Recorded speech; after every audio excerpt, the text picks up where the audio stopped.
unfortunately, a lot of companies do the right things after they've experienced an attack, and then they realize they should have done these things before.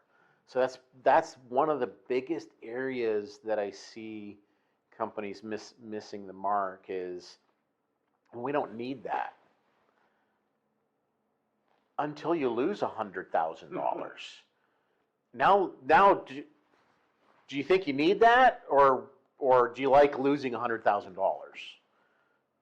Because that's what people are experiencing, and until you have the pain of losing $100,000 or more, and you'll just go to the FBI. The FBI will help you, right? Do you know the FBI won't even touch your case unless it's over $1 million? Wow. So most businesses then. You're on your own. Yeah. You're on your own. You know, so they lack insurance. You lose $100,000, your general liability insurance does not cover a cyber liability issue. So the other thing is, you know, here's a small attack that we've seen several businesses. What's your policy on a payroll change? On how an employee requests a payroll change? What threat actors are easily doing is they simply go to LinkedIn and looked at who's the employee list of the company, and I create a Gmail account with the employee name, and it can be first name, last name, or a part of the name, right? Like, it's not hard to create a Gmail account. Anybody can do it. This is an attack you cannot stop. There is no tool that can stop this attack because anybody can create a legitimate email account.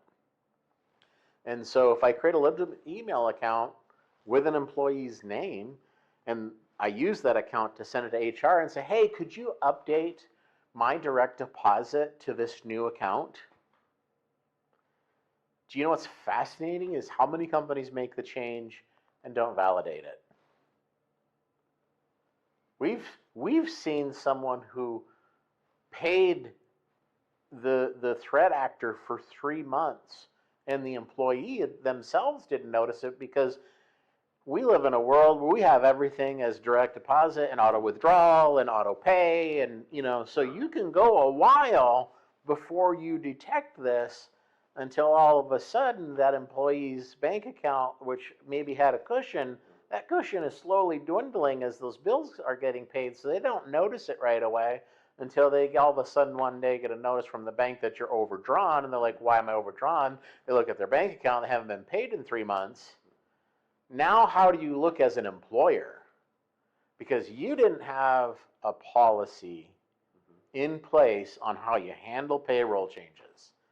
We've seen it occur where the people were sitting across from each other and never validated. Are you kidding me? You're literally sitting across cubicles.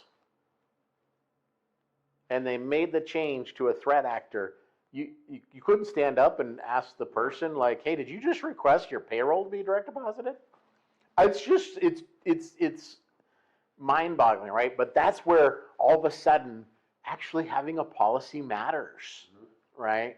The other thing is having a partner, right? Like, who's watching out for you?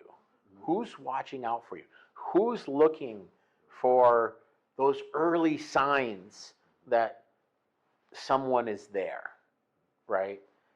Having a partner that can help you through that, and when you have a partner who's used to looking at early signs, they know what the early signs are.